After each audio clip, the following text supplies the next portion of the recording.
The huge green warrior Dejah Thoris came slowly toward me with his thin sword. I backed away. I did not want to fight him. I did not wish his death. He had been as kind to me as a green Martian can be. As I stood watching him, a rifle fired in the distance. Then another, and another. Dejah Thoris and his warriors were under attack from another tribe of green warriors. Within seconds, a terrible battle raged.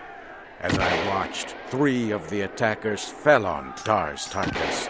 He killed one and was fighting with the other 2 when he slipped and fell. I ran to his aid, swinging my sword. He was on his feet. Shoulder to shoulder, we fought against the attackers. They finally withdrew after an hour of fierce fighting. John Carter, I think I understand the meaning of the word friend. You saved my life when I was about to take yours. From this day, you are no longer a captive among our people, but a leader and great warrior among us. There was a smile on his face.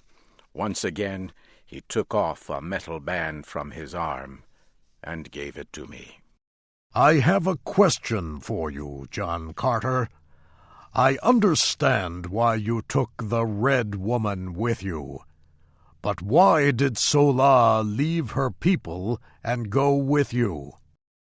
She did not want to see me or the princess harmed. She does not like the great games held by your people where captives are led to die.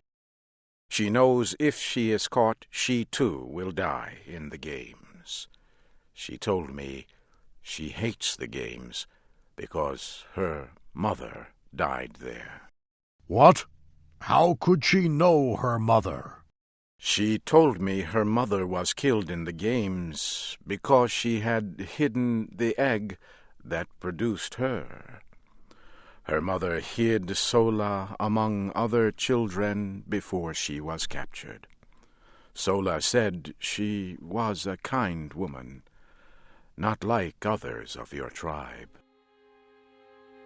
Dejah Thoris grew angry as I was speaking, but I could see past his anger.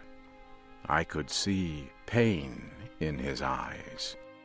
I immediately knew Sola's great secret. I have a question for you, Dejah Thoris. Did you know Sola's mother? Yes, and if I could have, I would have prevented her death. I know this story to be true. I have always known the woman who died in those games had a child. I never knew the child. I do now. Sola is also my child.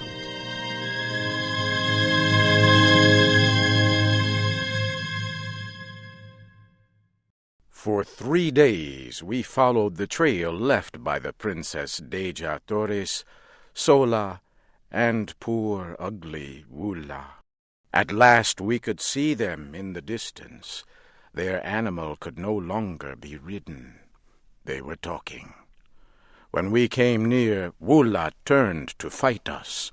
I slowly walked to him with my hand out. Sola was standing nearby. She was armed and prepared to fight. The princess was lying next to her feet. Sola, what is wrong with the princess? She has been crying much these past few days, John Carter. We believed you died so we could escape.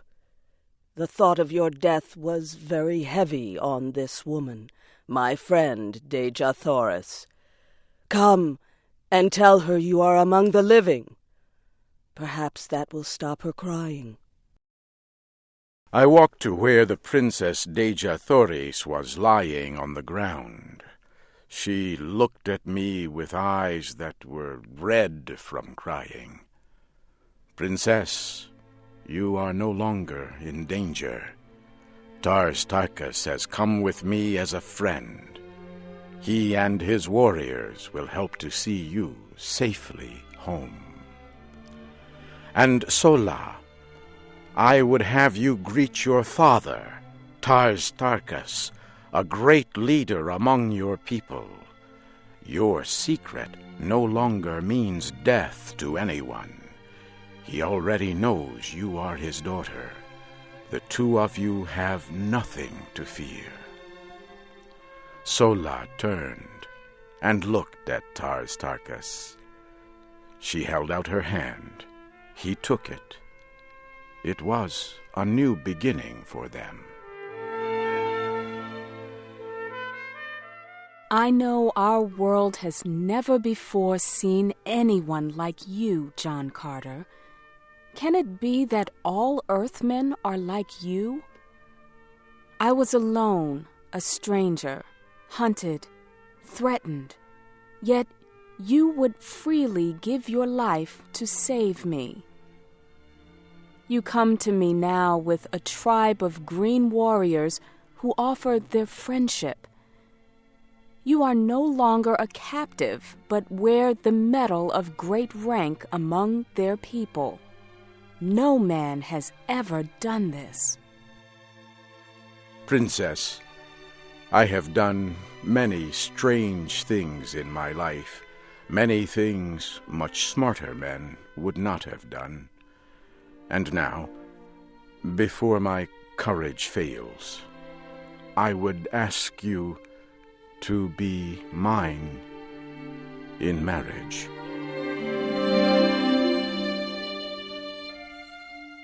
She smiled at me for a moment, and then her dark eyes flashed in the evening light. You have no need of your courage, John Carter, because you already knew the answer before you asked the question.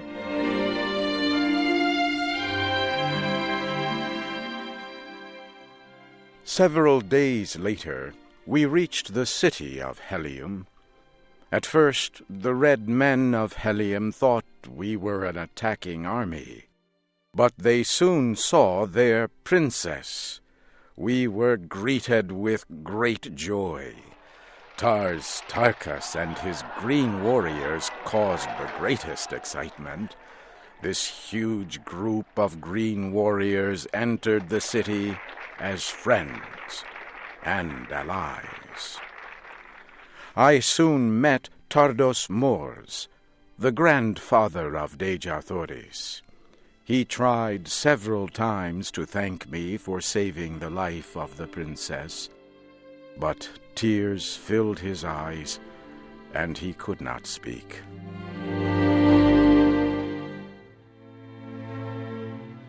For 9 years I served in the government, and fought in the armies of Helium as a prince of the royal family.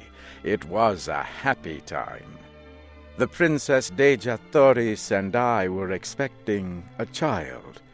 Then, one day, a soldier returned from a long flight. When he landed, he hurried to the great meeting room. Tardos Mors met with the soldier and reported that every creature on the planet had but 3 days to live. He said the great machines that produced the atmosphere on the planet had stopped producing oxygen. He said no one knew why this had happened, but there was nothing that could be done. The air grew thin within a day. Many people could do nothing but sleep. I watched as my princess was slowly dying. I had to try something. I could still move with great difficulty. I went to our airport and chose a fast aircraft. I flew as fast as I could to the building that produced the atmosphere of the planet. Workers were trying to enter. I tried to help. With a great effort, I opened a hole. I grew very weak.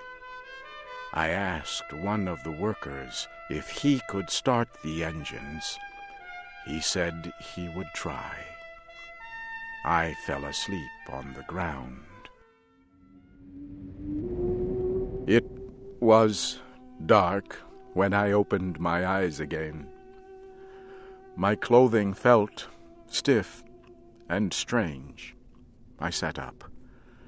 I could see light from an opening. I walked outside. The land looked strange to me. I looked up to the sky and saw the red planet Mars. I was once again on Earth in the desert of Arizona.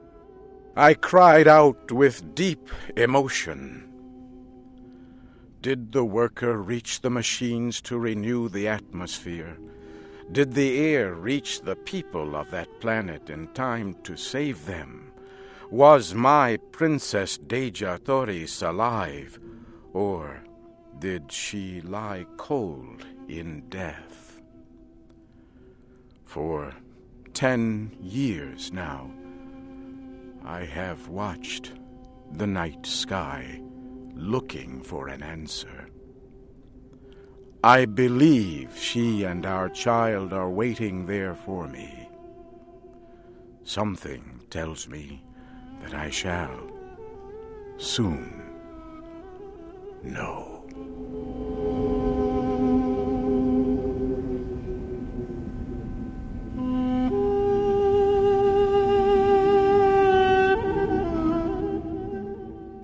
You have been listening to the special English program, American Stories. Shep O'Neill was the voice of John Carter. Steve Ember was Tars Tarkas. Barbara Klein was Sola. And Gwen Newton was Princess Dejah Thoris. This story was adapted for Special English by Paul Thompson. It was produced by Paul Thompson and Mario Ritter.